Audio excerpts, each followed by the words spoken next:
Je suis heureuse de faire cette interview avec Claude Parisot, qui est auteur de Réenchanter son couple, hein, qui a écrit un livre qui est sorti au mois de janvier. Au mois de janvier de cette année, et qui est thérapeute de couple spécialisé dans la méthode Imago, et thérapeute aussi également.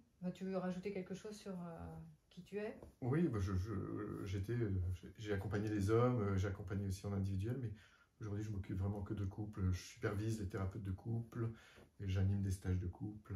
C'est vraiment le couple qui m'anime. Je suis aussi formateur encore en gestion du stress, mais ça c'est une petite partie de mon travail, mais sinon le reste du temps, oui.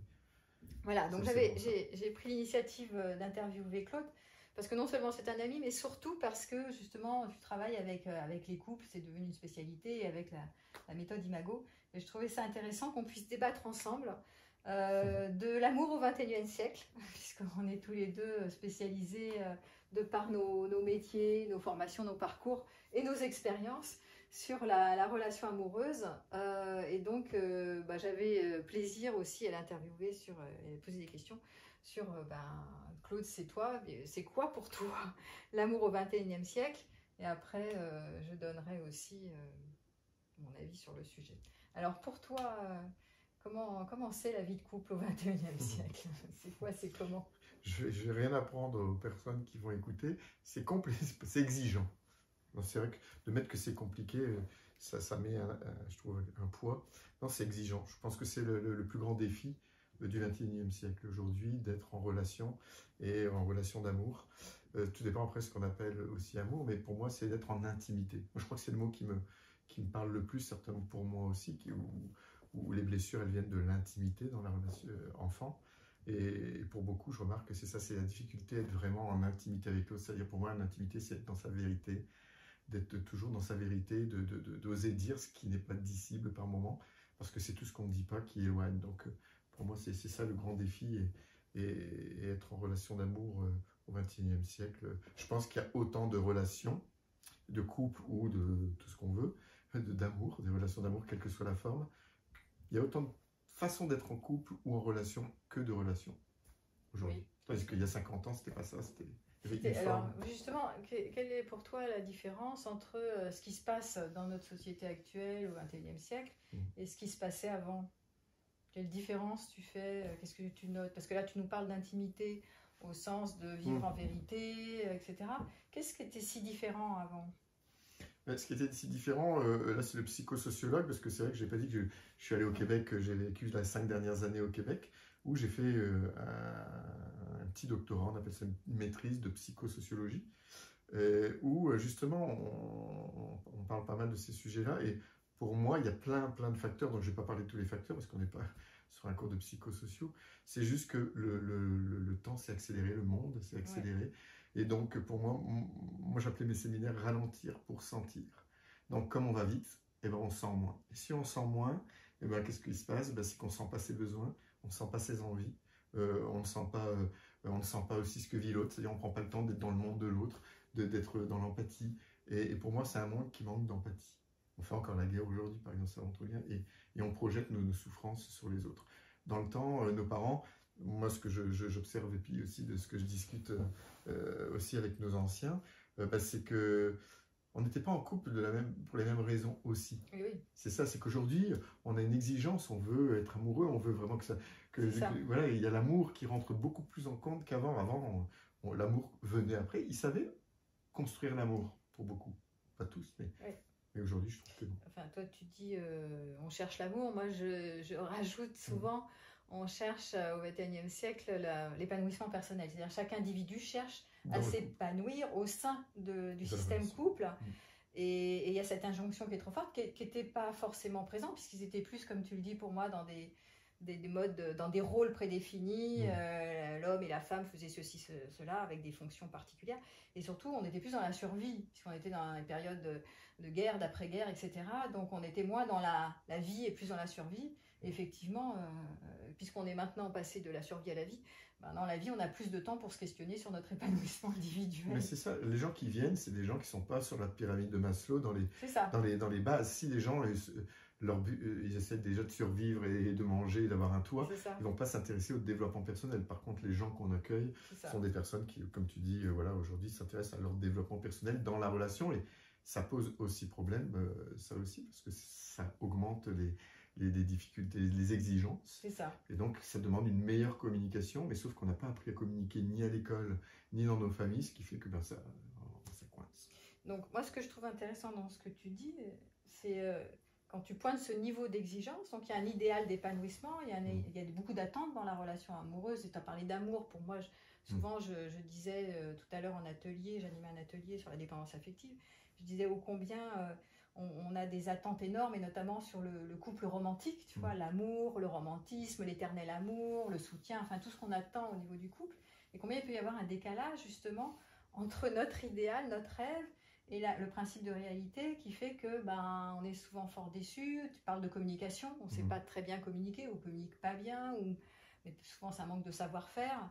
On aimerait être empathe, on a des bonnes intentions mais on n'y arrive pas. Donc il y a souvent ce décalage, moi je trouve, entre notre rêve, notre idéal et la réalité. Tu as raison, il y a plein de sujets à chaque fois dans ce qu'on dit là, on pourrait aller à plein d'endroits parce que tu vois là, l'idéal, moi je sais que avec le côté HP, avec ses caractéristiques neuroatypiques, j'ai découvert au Québec que ces personnes-là, on a par exemple des grands idéaux.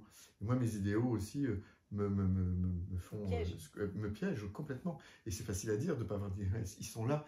Et tu disais les attentes dans le livre, j'en parle pas mal. Je fais pour moi une grande différence. C'est vrai que les attentes, tu vois, ça crée de la dépendance affective. Et c'est pas que ça crée, c'est que c'est la dépendance affective qui fait qu'on a des attentes. Et être en relation, pour moi, c'est sortir de là, c'est-à-dire c'est apprendre nos besoins n'ont besoin de personne. Donc c'est apprendre à se donner, nous, ce que notre partenaire ou nos partenaires ne peuvent pas nous donner. Et c'est pas ça qui existe aujourd'hui. Et dès qu'on est dans l'attente, il y a un risque d'être déçu. Donc au lieu d'avoir des attentes, c'est normal d'avoir des désirs, c'est normal d'avoir des envies, des besoins, sauf que c'est important de les exprimer. Quand l'autre ne peut pas, c'est notre responsabilité. Et c'est ça, là, le développement personnel, pour moi, il est indispensable quand on est là. C'est-à-dire d'aller voir à l'intérieur, parce que si on ne va pas à l'intérieur, on va projeter sur notre partenaire tout ce qui nous empêche d'être en lien. Oui, tout à fait. Donc tu confirmes ce que je dis d'une autre manière, oui, ton vocabulaire. Oui, c'est ça, je dis d'une autre façon. Mais je dis souvent la même chose en disant comment on doit vraiment se réapproprier notre part de responsabilité. Pour ça, tout le monde le dit, mais c'est bien de leur dire.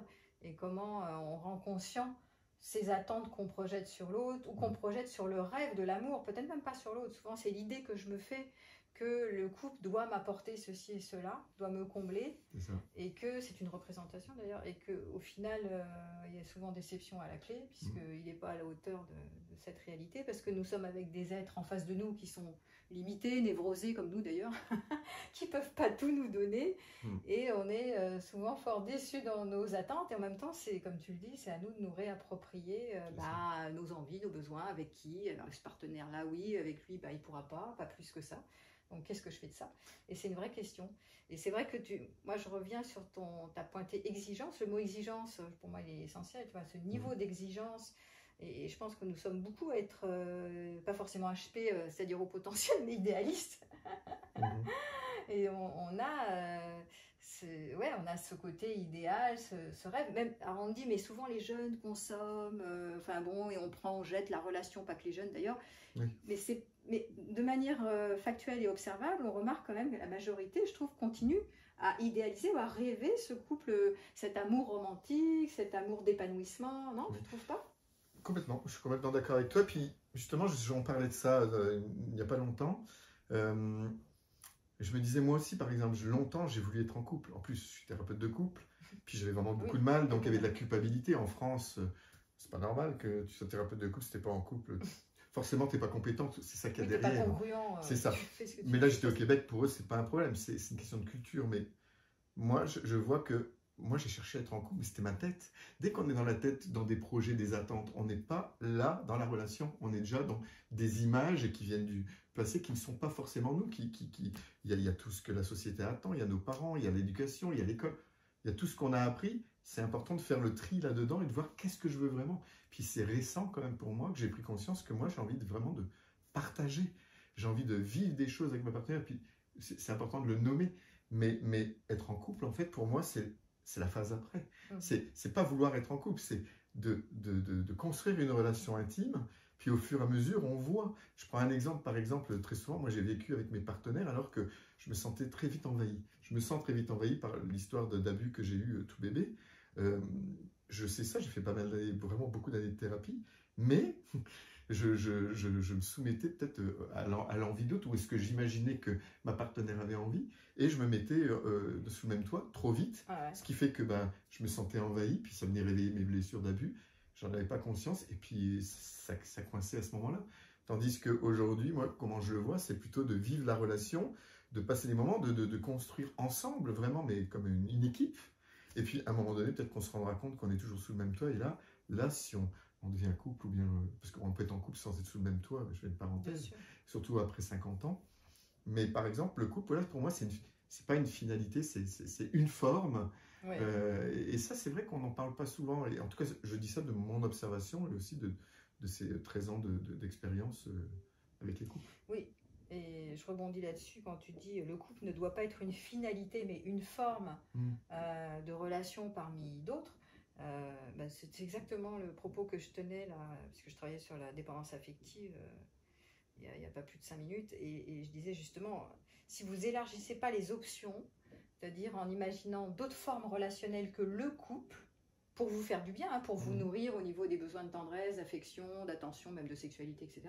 Alors à ce moment-là, il y a un piège, si c'est le couple et rien que le couple. Et donc on est pieds et poings liés à l'idée que le couple est vecteur de bonheur. Et du coup, ça peut être extrêmement piégeux, effectivement. C'est une pression. C'est une pression. Il y a quelque chose qui ça met la pression. Tu n'es pas en couple. Oui, c'est ça. C'est vraiment. Enfin, et c'est pour ça que c'est important d'apprendre. Tu vas finir seul avec pour les femmes, c'est avec ton chat, seul. Pour les hommes, c'est bon, là. Donc ça a l'air terrible. C'est ça, ça a l'air terrible. En tout cas, ce qui est important pour moi, c'est de nourrir, d'être un bon compagnon pour soi. Alors c'est facile à dire aussi, ça c'est quoi s'aimer, c'est quoi. Et moi j'ai découvert ça pendant la pandémie, comme beaucoup, je vois que beaucoup de gens, le fait de ralentir, moi j'étais déjà dans la lenteur puisque je travaille peu, par choix, mais j'avais l'impression que tout le monde était à mon rythme, c'était vraiment agréable. Et moi ça m'a permis vraiment de voir que, de nourrir des pratiques, on n'avait pas le droit de sortir. Donc qu'est-ce qui me nourrit dans la journée? J'ai vraiment appris à faire que des choses qui me nourrissent. Et du yoga, de la marche, j'ai fait à manger, j'ai appris tu vois, plein de choses. Je veux dire, j'ai écrit mon livre pendant la pandémie, puis mes journées, elles étaient magnifiques, et j'étais seul et j'étais bien avec moi-même.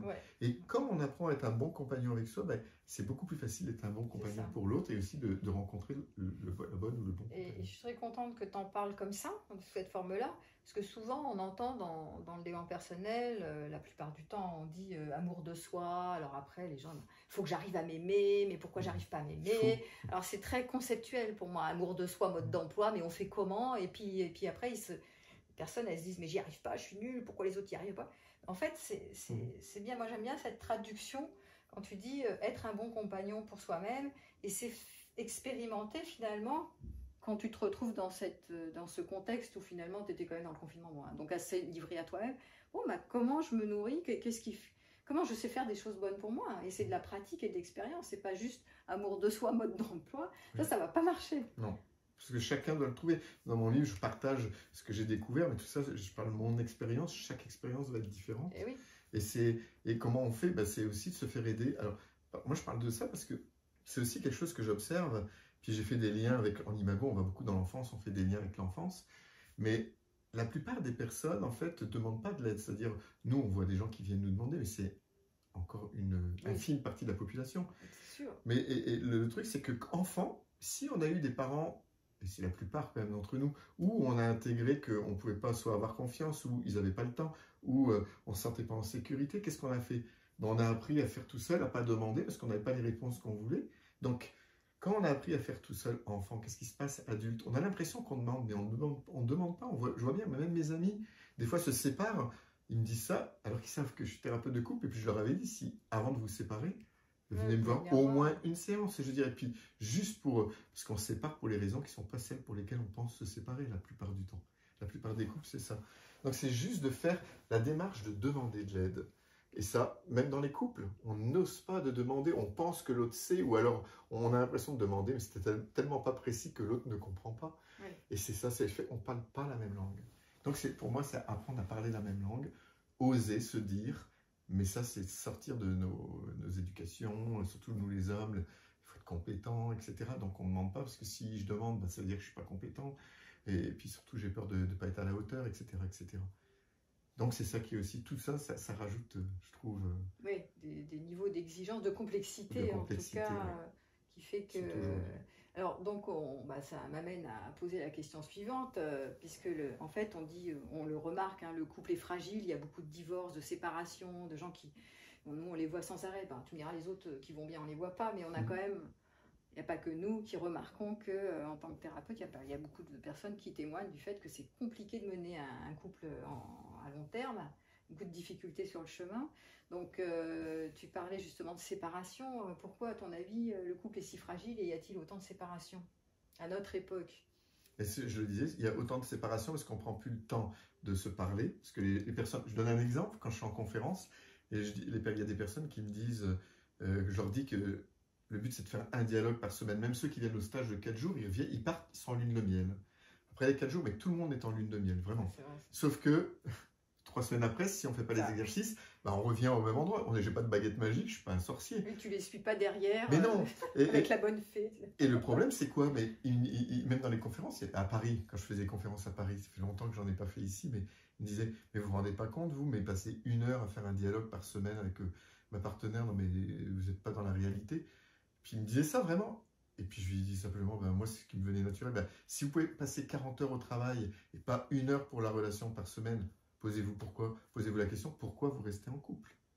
Pour moi, c'est une vraie question. Je rappelle quand même que les dialogues dont il parle, ce sont des... Oui, je précise que tout le monde ne connaît pas les dialogues Imago, qui sont souvent des protocoles à suivre, qui durent une demi-heure, voilà, maximum 1 heure. Voilà, mais c'est des protocoles où c'est souvent des dialogues d'appréciation, mais pas que. Non, le dialogue pour parler de nos frustrations. Pour parler de nos frustrations, de nos appréciations. Enfin, c'est un temps qui est consacré qu'à la relation. Voilà. Et le but, c'est de descendre dans le cœur, de se connecter avec le cœur. Il y a des protocoles, comme tu dis, il y a une structure qui amène dans le cœur, qui met beaucoup de sécurité et qui nous permettent de nous déposer. Mais ça, il faut du temps. On ne peut pas le faire comme ça, tiens, on va parler. Non, on fait une méditation, on se connecte par le cœur, il y a tout des choses à faire. Et les gens, on est dans une société, comment on appelle ça l'immédiateté. McDonald's, tu vois, mais l'immédiateté. Puis il y a aussi tellement de possibilités aujourd'hui à côté qu'on a l'impression que l'amour, c'est il y a mieux ailleurs, et puis on va toujours chercher mieux. Si ça ne va pas là, on veut l'ailleurs. Il y a ça, et puis moi, je rajoute une des difficultés que j'observe aussi, c'est ce côté où on est, mais ça, c'est à toutes les époques, c'est on est happé par tout ce qui est traumatique et toutes les difficultés. C'est-à-dire qu'on va pointer et mettre notre attention sur tout ce qui est difficile en voulant résoudre des problèmes. Et puis parfois, on oublie, et toi tu peux en parler aussi, tout ce qui va bien, toutes les petites choses du quotidien qui apparaissent comme anecdotiques. Et donc, on ne met pas l'attention ni la gratitude, on ne se remercie pas des petites choses qui passent inaperçues. Mais par contre, dès que ça va mal, on s'engouffre et là, on veut résoudre des problèmes. On n'a tellement pas le temps, on prend pas tellement qu'on va parler de ce qui ne va pas en pensant que c'est ça qui va nous sortir de la crise. Sauf qu'à force de parler, la psychologie positive, à force de parler de ce qui ne va pas, ça crée des autoroutes neuronales et ça ne va pas. C'est comme dans les années 60, quand il y avait le cri primal, on balançait la colère et on pensait que ça faisait du bien de libérer la colère, mais sauf que les sciences ont permis de prouver que plus tu cries, plus tu crées des autoroutes neuronales qui fait que ça ne va pas. Et tu as raison, c'est de nourrir le positif qui améliore la relation. Donc, il y a des études qui montraient que il faut 5 appréciations positives pour une négative. C'est-à-dire que quand tu fais une négative, il en faudrait 5 pour que le cerveau revienne à un niveau de calme. C'est pas ce qu'on fait. C'est pas ce qu'on fait. Les Français en croyant bien faire en plus. Oui. En se disant, si on pointe ce qui va pas bien, on va peut-être finir par trouver une solution. Parce que c'est souvent problème-solution, problème-solution. Et en fait, parfois, on parle sur la relation pendant des heures, on se prend la tête toute la nuit, puis le matin, on est crevé, puis après, on recommence. Et finalement, on n'apaise pas nos sensibilités. C'est-à-dire, on enflamme le terrain au lieu de l'apaiser. Et comme tu le disais si bien, une des manières de se joindre, c'est d'augmenter la sécurité au sein de la relation plutôt que d'augmenter l'insécurité, de l'enflammer sans arrêt. Ce qu'on a du mal à faire en général. Et pour moi, c'est quand je te disais, mais quelle est la problématique majeure qui rend le couple si fragile? Souvent, c'est qu'on a un réel désir de se connecter, d'être en connexion. Il y a de l'amour, c'est pas que ça manque d'amour, mais ça manque presque de savoir-faire ou de compréhension de comment on fonctionne quelque part. Ben c'est ça, les hommes et les femmes, on est différents, puis chaque être humain est différent. Et comme tu disais, le but c'est, quand on se rencontre, en plus il faut comprendre aussi un peu le coup, comment ça fonctionne. Souvent quand on rencontre quelqu'un, j'aime bien cette image-là, je prends de plus en plus cette image pour aider à comprendre, c'est imagé, mais c'est deux petits-enfants qui se rencontrent avant les adultes. C'est-à-dire c'est nos inconscients, puis c'est mon petit garçon, quand il a un coup de cœur pour une femme, lui il a compris qu'elle, elle avait la même blessure et qu'elle allait le comprendre. C'est ça qui se passe, c'est nos inconscients, c'est ça l'imago, c'est toutes les caractéristiques positives et négatives qu'on avait vues de nos parents enfants. Et ce qui fait qu'on va aimer plein de choses, et puis c'est les mêmes choses qu'on va après détester. Mais si on ne comprend pas ça, puis après on va commencer comme on a les mêmes blessures, mais qu'on réagit de manière différente, eh ben, nos défenses, elles vont commencer à se cogner. Et puis, si on n'a pas un outil qui met de la sécurité, ben, on peut plus se montrer vulnérable, parce que c'est la vulnérabilité qui fait avancer. Sauf que là, ben, c'est nos défenses, et quand on est en défense, c'est le cerveau reptilien qui est là pour la survie. Voilà, là, il y a beaucoup de théories à faire là-dessus, mais c'est vraiment ça. Ah oui, c'est essentiel ce que tu pointes là. Pour moi, comment, à un moment donné, notre meilleur allié devient notre plus grand ennemi. Donc on est en méfiance, en vigilance, et du coup on se détend plus. Donc insécurité qui grimpe, réaction sur réaction, blessure contre blessure, et là c'est vous. Et seul on ne peut pas y arriver. Et d'où l'accompagnement à cet endroit-là, parce que s'il n'y a pas une tierce personne, c'est les luttes de pouvoir de petits enfants qui disent mais écoute-moi, écoute-moi. Puis l'autre aussi qui dit écoute-moi, écoute-moi. Puis ça marche pas. Et alors le but c'est d'être partenaire. Moi c'est l'apprentissage des couples, c'est de voir qu'on veut la même chose. Tu as raison. C'est ça que je voulais dire aussi. C'est ce que tu dis, c'est tout à fait ça. C'est on veut la même chose. Si on se rencontre, on veut, mais souvent on a l'impression que l'autre, non, il ne comprend pas parce qu'on ne parle pas la même langue, les langages d'amour, je fais des références au langage d'amour aussi, alors qu'on veut la même chose et que tous les couples se rendent compte que ce soit dans la sexualité et dans la vie de tous les jours, on veut la même chose, mais on est tellement différents qu'il faut apprendre une langue où le rationnel descende plus dans son cœur, l'émotionnel remonte plus dans son cœur pour que tous les deux puissent se parler. Et moi, cette structure imago, pour moi, je n'ai pas trouvé quelque chose de mieux pour que les couples, en tout cas les relations d'amour, je fais ça avec des jeunes en ce moment, c'est extraordinaire, mais eux ils comprennent à une vitesse et ils disent mais on a des outils pour la vie, tu te rends compte? Je dis oui je me rends compte. C'est ça qui est génial. Ça c'est très bien parce que toi avec la thérapie imago et la méthode imago, tu travailles vraiment sur améliorer cette communication, ce langage qui permet de se connecter, de se rejoindre, de se comprendre, de s'écouter, etc. Donc ça augmente la sécurité.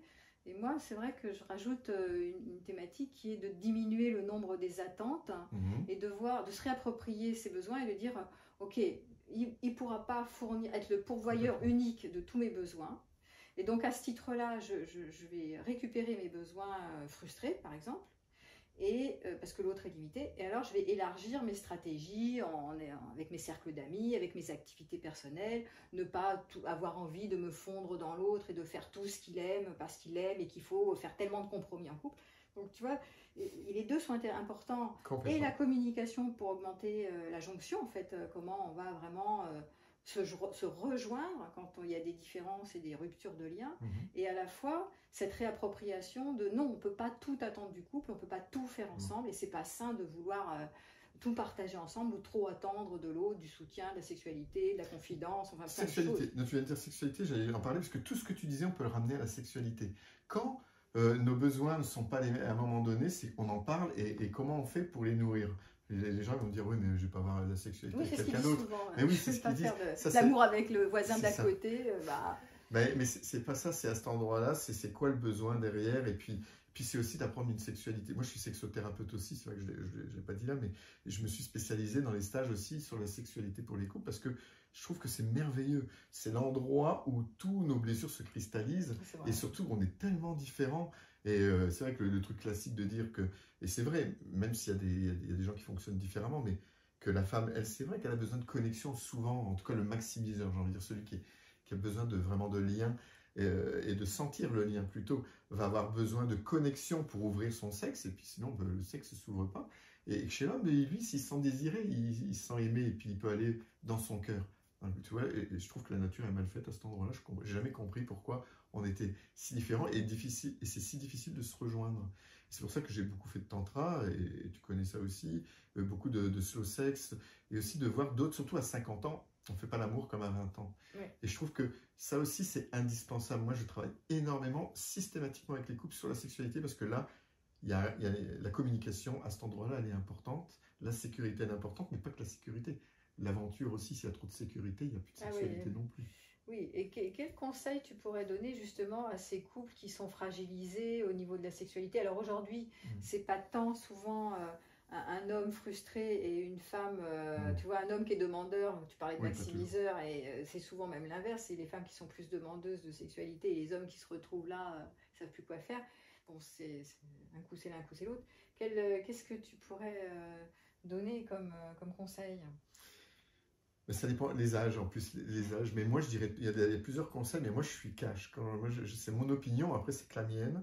C'est déjà à cet endroit-là, quand il y a des blessures, ou bien je me souviens, moi, d'une petite remarque qu'il m'avait fait, j'avais vu mon cœur se fermer, c'est plus jamais réouvert avec cette personne-là. Quand on touche les problèmes de sexualité, il y a la castration qui peut être pas loin, et on a notre responsabilité, chacun, hein, c'est toujours 100% de chaque côté, mais c'est vraiment impressionnant comme s'il y a ces problèmes-là dans la sexualité, dans les couples, demandez de l'aide.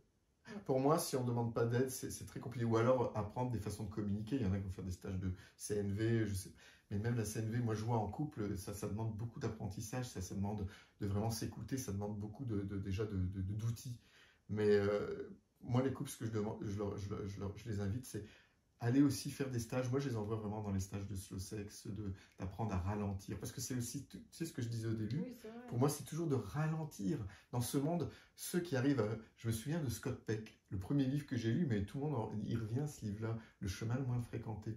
Il expliquait déjà la force anthropique qui nous descend vers le bas. La seule façon de ne pas se laisser engouffrer, c'est ça, c'est juste de ralentir et d'aller à l'encontre de l'accélération du rythme de la société. Moi, j'aime bien cette idée-là. Tu vois, ça m'associe sur un exemple concret. Tu vois, par exemple, si je te prends l'exemple d'une femme, je ne me sens pas désirée, et parce que là, à ce moment-là, moi, j'ai envie de faire l'amour et pas toi. Et donc, tout de suite, en automatisme, tout de suite, il va y avoir, ah mais moi, il me rejette, il ne me désire pas, donc il me rejette, c'est que je suis pas désirable, c'est que je ne fais pas le bon mouvement, c'est que ceci, voilà, projection. Et ça peut être extrêmement rapide, tu vois, mais en général, ça va très vite, tu n'as même pas le temps de dire ouf, que déjà, tu es figé, tu te retrouves, ah ouais, je ne peux pas bouger, je suis bloquée, voilà. Donc, tu parlais de ralentir. Est-ce que ralentir, tu vois, pour un exemple comme ça, est-ce que ça peut aider, tu vois, de dire, bon, bah, on va faire une séquence, on va faire pause, on ralentit, on Non, ce dialogue-là, tu vois, comme là, il n'y a plus de sécurité, parce que souvent, il y a eu des choses avant, il y a beaucoup de choses qui sont entassées dans la relation. Là, pour moi, quand tu dis ça, ce que je vois, c'est le dialogue imago. Pourquoi? Parce que dans le dialogue, je fais un dialogue sur la sexualité qui est simple, qui fait un peu l'inventaire de comment il voit la sexualité, c'est quoi faire l'amour, de quoi j'ai besoin, qu'est-ce qui fait que je me sens en connexion, qu'est-ce qui est difficile, voilà. Et toutes des petites questions comme ça, c'est des dialogues, ils font le miroir, ils s'écoutent vraiment, et après ils disent, ah ben, ils font un résumé, puis ils se valident, ah je comprends, mais non, puis ce qui m'a touché dans ce que tu as dit, puis ça me touche parce que ben, je pense la même chose, et puis c'est parce que et ça les rejoint tout le temps, je dis bien tout le temps, ce dialogue-là, je l'adore. Il est très simple, après il y en a d'autres.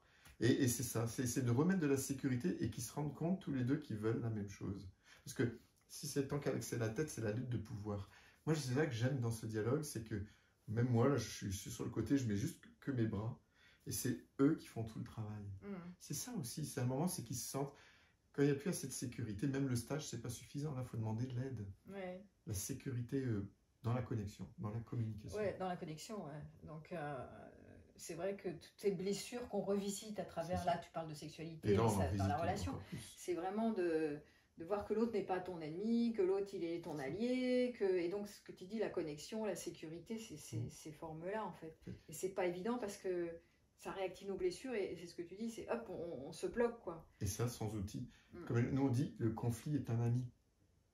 Quand tu dis ça au Québec, ils détestent le conflit. Ah oui. Quand je faisais les conférences chouettes, un conflit, j'avais personne. Je ne comprenais pas, c'est mes amis après là-bas qui m'ont dit, Claude, si tu parles de conflit dans une conférence, personne ne va venir, et on déteste, nous, le conflit. Déjà, les Français, ils nous aiment bien, mais ils n'aiment pas cette partie-là qu'on a dans les débats. Les débats, ils détestent ça. C'est agressif ou impulsif. Ouais. Et c'est pour ça que pour moi, là-bas, les gens venaient moins longtemps parce qu'ils baissaient les bras, parce qu'ils ne disent pas, mais ils s'enfuient. Parce qu'ils veulent pas. Alors que le conflit, si on a les outils pour ne pas être d'accord, pour gérer les désaccords, si on peut rester en sécurité et dire c'est hyper riche, mais qui a ça? Qui a appris? C'est pas à l'école qu'on apprend. Oser se Moi, j'étais prof. confronter plutôt que d'éviter, ouais. Mm. Donc c'est oser se confronter à l'autre dans la différence, mais sans se taper dessus, quoi. Ben, en prenant, pour moi, il y a deux concepts essentiels. Prendre 100% de responsabilité de ce qu'on vit. L'autre, il est responsable qu'à 10%, il appuie sur un bouton rouge. Donc c'est de prendre conscience que 90% de notre réactivité, elle est liée à notre histoire. Tout le temps, ça je dis tout le temps. On peut ne pas être d'accord, mais on le vérifie en séance tout le temps, je leur dis, vous pouvez ne pas être d'accord. Et le deuxième, c'est zéro négativité. Qu'est-ce que ça veut dire? Ça veut dire aller vers zéro négativité. C'est-à-dire, moi aussi, je critique quand je suis énervé. Si je ne me sens pas en sécurité, je ne me rends pas compte. Je vais faire un gros tupi. On va tomber du pont, comme nous, on installe un pont pour parler, et ça ne va pas aller. Et je vais revenir après. Parce qu'en plus, moi, je ne me vois pas en tant que thérapeute imago dire c'est toi le problème. C'est ce qu'on dit. Puis on le dit tout le temps que c'est tout le temps ça. Donc, même si c'est difficile, mon petit garçon, il n'a pas envie. Je n'ai pas envie d'aller parler à ma partenaire, mais je vais demander un dialogue où on va se faire un dialogue et là, on va prendre 100% responsabilité. Et dans le dialogue, on a le droit de dire un seul tu. Le tu, c'est ce que l'autre a fait, a dit, qui nous a blessés, concrètement. Puis après, on ne parle que de soi. Comme ça, l'autre peut nous écouter, faire le miroir. Il va nous écouter, faire le miroir et il va pouvoir être détendu. Sinon, c'est pas possible. Donc, si je comprends bien, les outils que vous proposez sont très orientés sur la communication non violente. Très. Pour moi, ça va au-delà parce que ça crée une sécurité en couple. En tout cas, moi, j'ai fait de la communication au Québec non violente, une formation, avec du focusing aussi, avec une super formatrice. Mais j'ai remarqué qu'avec les couples, moi, à chaque fois que je jouais avec les couples, pour moi, ça ne fonctionne pas assez. Ou alors, il faut vraiment qu'il n'y ait pas trop de réactivité. Mais dès qu'il y a de la réactivité, ça passe plus. Ça passe plus parce que ça demande des techniques, puis on est beaucoup dans la tête, puis en plus, c'est fait beaucoup ça peut être fait très avec la tête, et là, ça marche plus. Ah oui. Pour moi, ça c'est mon expérience. Avec le cœur aussi. Oui. Et c'est là. Et c'est toute la dynamique. Moi, j'arrivais pas à ouvrir mon cœur. Combien d'années, même en tant que thérapeute imago, il y a encore 5-6 ans, les partenaires pouvaient me dire, les partenaires que j'ai eus me disaient, mais je vois pas ton cœur, là, on fait un dialogue, mais t'es où là, je vois pas ton cœur. Et moi, je demande que ça, mais laisse-moi le temps de m'ouvrir. Oui, en protection. Et en protection, mais plus si elle pouvait accueillir cette protection petit à petit, ben, c'est comme une plure d'oignon, ça va s'ouvrir. Et je sais que là, il y a plein d'hommes, s'ils écoutaient, ils comprendraient ce truc-là. Parce qu'on essaye, nous les minimiseurs, de faire quelque chose. On essaye de trouver, c'est pas qu'on n'a pas envie, mais on a l'impression d'essayer, mais quoi qu'on fasse, on a l'impression que c'est pas assez. Et ça, c'est la blessure de compétence qui est réveillée. Ça, c'est pour les hommes, je parle. Oui, puis tu parles de minimiseur, maximiseur, tout le monde ne connaît pas. Oui, donc, le minimiseur, c'est 90% les hommes, c'est pour ça que je dis les hommes, mais ça peut être inversé. Le minimiseur, c'est celui qui... c'est vrai que j'ai bien expliqué dans le livre, parce que je l'ai relu ce matin, un passage, on m'a dit qu'il y avait une petite erreur, et donc j'ai regardé, je dis, mais je l'ai expliqué plus que encore que je l'imaginais. C'est-à-dire, c'est vraiment la personne qui, dans la relation, se ferme ou fuit, ou quelqu'un qui a besoin plutôt son énergie, elle va aller à l'intérieur, avoir besoin de temps pour réagir, elle a besoin de respirer, de revenir, mais prendre du temps pour revenir dans la relation. C'est la personne qui a peur d'être rejetée, puis qui va vraiment repousser, puis pas nourrir, qui préfère ne pas être en relation pour pas envenimer. Et le maximiseur, c'est celui qui passe pour agressif, c'est celui qui vient chercher le lien, qui sent l'abandon quand l'autre coupe le lien, et on va venir chercher, plus on va venir chercher, plus l'autre va se fermer, plus l'autre va se fermer, plus on va le chercher. Donc on pourrait dire anxieux évitant. L'anxieux, c'est celui qui est le maximiseur et qui va chercher, et l'évitant, c'est celui qui dit stop, laisse-moi de l'air. Les Colette Portelan, j'aimais bien aimer aussi, c'est le déserteur et j'ai perdu l'autre mot. Mais voilà, j'avais lu, ça me parlait complètement aussi. Il y a plein de grilles de lecture. Mais oui, c'est vraiment ça. Puis, le maximiseur, c'est parce que je parle du minimiseur, c'est moi, mais le maximiseur, lui, son défi, c'est d'arrêter de critiquer. Oui. Parce que même s'il a l'impression, ou elle a l'impression de ne pas critiquer, moi je disais toujours, c'est l'énergie. Je parlais de ça encore hier. C'est l'intention. C'est ça, c'est dans l'énergie. Je vais parler au jeu, mais c'est quand même toi le problème. Le minimiseur, il va le sentir tout de suite, il ne va pas s'ouvrir, il ne va pas vouloir parler. Non, ils sont insécurisés, ils sont agressés. Donc ça se joue à deux, c'est des danses. Il n'y en a pas un qui est mieux que l'autre. C'est deux formes différentes. Et puis il y en a des fois qui sont les deux minimiseurs, des fois c'est les deux maximiseurs. Et puis ça peut changer en fonction de la période, ça peut changer en fonction du partenaire. Donc il ne faut pas se laisser enfermer non plus dans ces grilles-là. Mais c'est juste une grille de lecture pour comprendre. Ah oui, tout à fait. Oui, non, c'est fort intéressant tout ça. Ouais, moi j'adore. Et puis dernière question que je voudrais te poser, puisqu'on pointe combien il y a des niveaux d'exigence, il y a des envies d'épanouissement, des envies de se faire du bien, de se réapproprier notre part de responsabilité et tout. Et en même temps, il y a encore beaucoup de difficultés sur notre chemin, mais comment réinventer notre couple? Comment réinventer le couple, notre couple, ou le couple. D'ailleurs, quand on parle de couple, maintenant, ça m'amène au couple intérieur. Mais comme tu dis, être un bon compagnon pour soi-même, avoir un équilibre de nos polarités féminin-masculin, trouver notre équilibre dans notre vie, etc. Et ça serait quoi pour toi de réinventer le couple si c'était possible, en fait? Ouais, moi je l'ai appelé le titre réenchanté, mais c'est un peu ça. C'est réinventé. À la fin, je mets des points d'interrogation. Est-ce que le polyamour, c'est le futur de la relation? Et je mets plein de questions comme ça. Est-ce qu'il y a plein de... Pour moi, il y a plein de... Comment dire? Si c'est fait avec la tête, pour moi, c'est ça qui est compliqué. C'est mon opinion, mais ce que j'observe, les couples qui ont assez de sécurité, qui ont eu l'autorisation enfant d'exprimer toutes leurs émotions, et puis d'être accueillis sans être rejetés, sans intégrer que... et exprimer ses émotions, quelles qu'elles soient, s'ils ont intégré que c'était correct. Ces gens-là, on ne les voit jamais en thérapie. Moi, je ne les vois pas. Donc, pour tous les autres, c'est pour eux qui ont réinventé un couple qui leur convient. Pour moi, c'est d'apprendre à se remettre en question, d'aller faire des rechercher. Il y a tellement de choses aujourd'hui, c'est de s'intéresser à ça. Moi, je ne vois pas comment autrement. Il y a peut-être d'autres façons. Non, je disais la même chose, mais sous une autre forme. Je disais, mais vous n'avez pas le choix si vous voulez... changer vos représentations, c'est que d'explorer. Explorer, c'est expérimenter. Oui, donc, c'est aller se rencontrer soi au travers de rencontres avec d'autres, mais aussi au travers de questions que vous vous posez sur notamment les modèles amoureux qui existent, aussi sur interviewer vos amis, comment ils font dans leur couple, qu'est-ce qu'ils vivent, qu'est-ce que vous auriez envie de vivre, qu'est-ce que vous n'auriez pas envie de vivre, au travers de vos expériences du passé.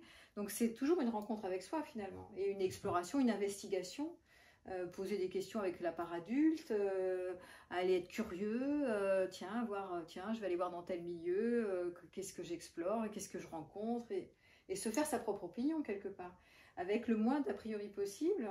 Et peut-être ce que je dis souvent, c'est d'arrêter de se fixer sur tous nos vécus, parce qu'on a vécu déjà peut-être 3, 4, 10 relations, pour certains, moi probablement plus parce que j'aimais bien faire des expériences, mais justement faire des expériences pour me dire, j'en retire quoi de ces expériences? Au fond, qu'est-ce qui me va, qu'est-ce qui ne me va pas là-dedans, quoi? Pour moi, c'est se poser des questions. Tu vois, dans tout ce que tu dis, oui, mais la part adulte, il faut déjà la contacter. Souvent, il y a des petits garçons à l'intérieur ou des petites filles, et si on n'en a pas conscience, c'est eux qui prennent tout le pouvoir. Tout à fait. Donc, c'est ça, c'est d'aller voir son enfant intérieur. Moi, j'ai aimé, par exemple, il y a 2 outils comme le dialogue intérieur de Alice Stone, et il y a aussi l'intelligence relationnelle de François Deleuze. Je trouve ça super.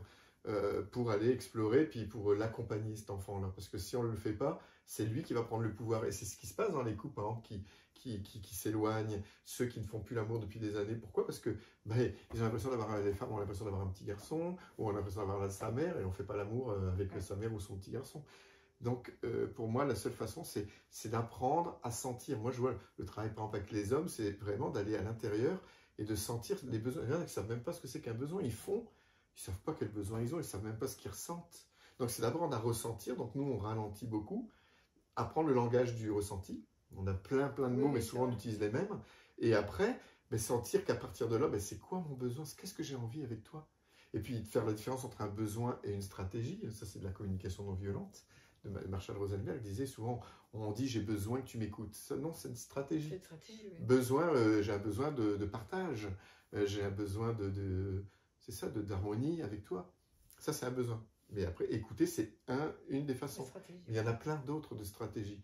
Et plus on va identifier ses besoins, plus on va savoir quel couple on veut. Parce que comme je disais au début, il y a autant de façons d'être en couple que de couples. Donc pour moi, là où j'en suis, tu vois, ça paraît simple de dire comme ça, mais c'est pas simple du tout. C'est pas simple parce que ça demande d'aller se poser des questions et de ne pas s'arrêter aux normes sociales ou à ce qu'on à ce qu'on se dit, à nos vécus aussi, s'arrêter sur nos vécus, nos représentations. Donc ça demande de se poser des questions et d'aller enquêter aussi. Dépasser les peurs. Dépasser les peurs, enquêter, explorer, mais on peut explorer que si on n'a pas peur. Parce que quand on a peur, on est prisonnier des peurs et on lâche pas le partenaire avec qui on n'est pas bien, mais avec qui on est en insécurité, mais on se sent quand même en sécurité.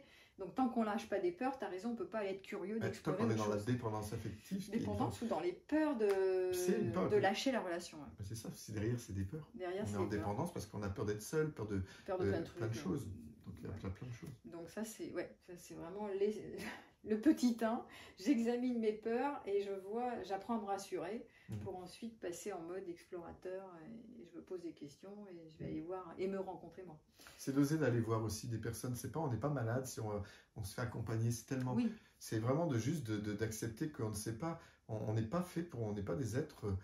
C'est l'éducation. Hein. Combien de fois mais il faut que j'apprenne à apprendre toi. Non, oui, c'est ça. C'est le petit enfant qui est à l'intérieur qui pense qu'il doit. Mais l'adulte, on doit demander. C'est comme dans le couple. Si on attend que notre partenaire nous donne ce qu'on a envie et qu'il devrait le deviner parce qu'il nous connaît, on peut toujours attendre. Ouais. Ça, c'est l'enfant. L'adulte, il demande.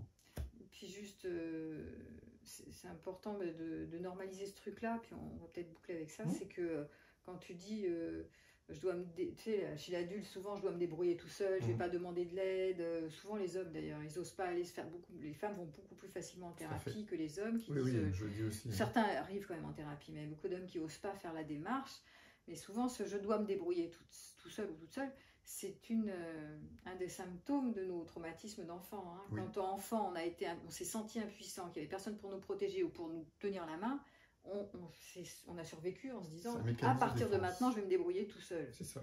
Et donc, on continue avec ça toute notre vie, sauf que du coup, on s'enferme dans nos trucs et on ne sait pas demander de l'aide en fait. Là, et ça, c'est ce que tu disais. Et ça, franchement, c'est vrai que oser franchir le pas. Moi, j'ai écrit mon livre rien que pour ça. J'ai pas pu écrire pour les hommes, comme je disais dans le dernier truc que j'ai fait. J'ai dit, comme j'ai pas pu faire pour les hommes, j'ai écrit pour le couple, parce qu'on m'a proposé ça. Et j'ai quand même écrit en tant qu'homme, et puis j'ai parlé. Ouais. C'est vraiment par les hommes, et j'ai beaucoup d'hommes qui me demandent actuellement, et ça me fait du bien, c'est les hommes qui prennent le téléphone, qui m'appellent ou qui écrivent le mail. Ça me touche. Parce que moi, je voudrais j'ai envie de dire aux hommes, arrêtez d'avoir peur. Et je parle à moi en même temps. Hein. J'ai eu peur pendant des années, donc je sais de quoi je parle. Et puis, je ne suis pas autrement que les autres. J'ai des peurs encore aujourd'hui. Oui, mais c'est bien aussi que tu t'adresses aux hommes, parce que bien souvent, tu sais, on le voit aussi dans le développement personnel, il y a quand même beaucoup plus de majorité de femmes qui s'intéressent à ça, à ces sujets-là, ou qui consultent, etc. Et c'est chouette aussi, enfin, c'est vraiment important aussi que les hommes s'autorise à se mettre n'aie pas honte de demander de l'aide, s'autorise, explore et que ça peut vraiment les aider à se joindre dans la connexion, à créer des couples heureux au lieu d'être malheureux, puis de ne pas s'isoler comme ça toujours et encore. C'est ça, parce que oui, nous aussi. C'est l'isolement derrière, hein. C'est je me referme, je m'isole, ok, et puis après je remplace, souvent c'est ça, je vais faire un remplacement, je vais en trouver une autre, puis une autre, puis une autre. Mais finalement, il y a une sorte de solitude qui s'enferme. À un certain âge, oui, beaucoup. Moi, c'est ça ce dont j'avais le plus peur. Finir vraiment seul. Oui. Et là, à la limite, j'ai pas besoin. Là, je suis tellement bien avec moi que j'ai pas cette peur-là. Et puis, c'est comme ça qu'on peut rencontrer des personnes qui nous correspondent encore davantage. C'est-à-dire que notre imago, il change. C'est-à-dire qu'on va plus rencontrer quelqu'un que notre inconscient pense qu'il va nous donner ce dont on a le plus besoin. Tu vas toujours aller chercher ce qui nous manque le plus. Si on l'a à l'intérieur, l'autre ne va pas se sentir toujours happé, capté, en besoin de te réparer. Et c'est pour ça que ça passe toujours par nous. Toujours, c'est ça qui... C'est ça. Bon, merci Claude pour tout ce que tu as donné dans cette interview. Moi, j'adore parler de ça. Et puis c'est vrai que c'est naturel. J'ai l'impression que c'est... Voilà, et puis vous le retrouvez à travers quoi?